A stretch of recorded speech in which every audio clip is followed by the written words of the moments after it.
La demi-double femme aux éditions Mosquito de Grégoire Bonne, qu'on connaissait pour 4 jours de descente. Alors c'est le pitch, un cow-boy américain défie l'autorité quasi chamanique d'une femme Kudjat qui gère une communauté de trappeurs. En Sibérie. En Sibérie. En gros, c'est un western sibérien. On est en 1899, comme tu l'as dit, cet Américain arrive sûr de lui dans ce petit village très traditionnel qui est sous la coupe de la demi-double femme. Ouais. Une femme Kudjat, mais qui a une aura particulière, qui a une connaissance de la forêt, qui a un rapport particulier avec la nature et qui galvanise toute la population. Elle a un charisme incroyable et tout le monde l'écoute. Elle est ultra respectée par tous les trappeurs, par tout le monde. Alors l'Américain, ça le choque énormément parce que déjà c'est une femme, en plus elle est handicapée et elle n'est pas là plus que ça pour faire du fric. Donc là c'est vraiment... ça coince. Et en fait, ce récit, c'est le récit d'une opposition entre deux mentalités, deux visions du monde, et c'est magique. Parce que c'est à la fois très réaliste, et en même temps, on glisse petit à petit vers le conte, et il y a ce dessin. Voilà. Moi, le dessin de Grégoire, la aquarelle. Et pour la première fois, je crois, en couleur. En plus, d'habitude, il faisait vraiment que du noir et blanc. 4 jours de dessin, c'était un superbe polar en noir et blanc, vraiment très très bien fichu avec une bonne histoire. Et là, il change complètement de genre. Donc oui, il y a du western, mais il y a aussi du conte, il y a de la tranche de vie, parce que c'est le quotidien de ce petit village qui se prépare à partir pour la saison de trappe. Il y a ces deux personnages ultra forts, et il y a cette esthétique...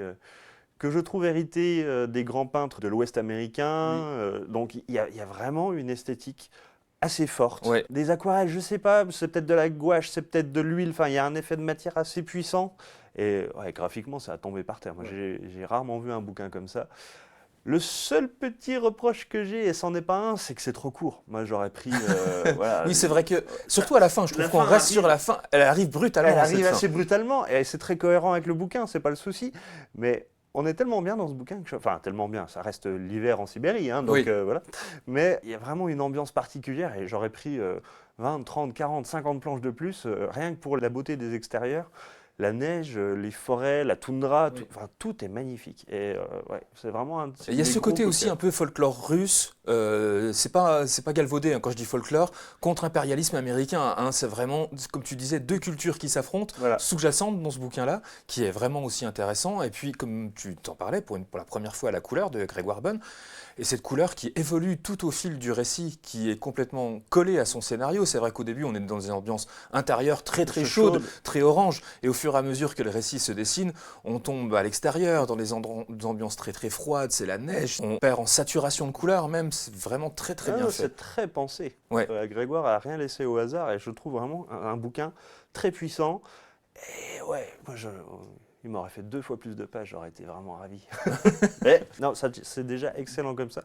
Un de mes gros coups de cœur de ce début d'année. Et donc c'est une bataille sous-jacente quand même entre cette demi-double femme et ce cow-boy américain qui cherche quand même à recruter des trappeurs, mais les trappeurs respectant vraiment c'est une opposition de vision. Et on découvre pourquoi ce titre, qui je trouve à la fois inquiétant et magnifique, la demi-double femme. C'est poétique, c'est mystérieux, on a envie de savoir pourquoi. Et alors, on a une idée de la demi, parce qu'elle est Kudjat, mais pourquoi double? Voilà, donc il y a toute une aura de mystère qui plane sur ce bouquin, qu'on découvre petit à petit. Et comme tu dis, le jeu des couleurs, la narration, tout est parfaitement pensé, et Grégoire a fait un super boulot. Un super vraiment boulot de Grégoire Bonne, ça s'appelle donc La demi-double femme. C'est aux éditions Mosquito, et un vrai beau bouquin à regarder vraiment, comme tu disais, ces aquarelles, ces peintures sont juste magnifiques.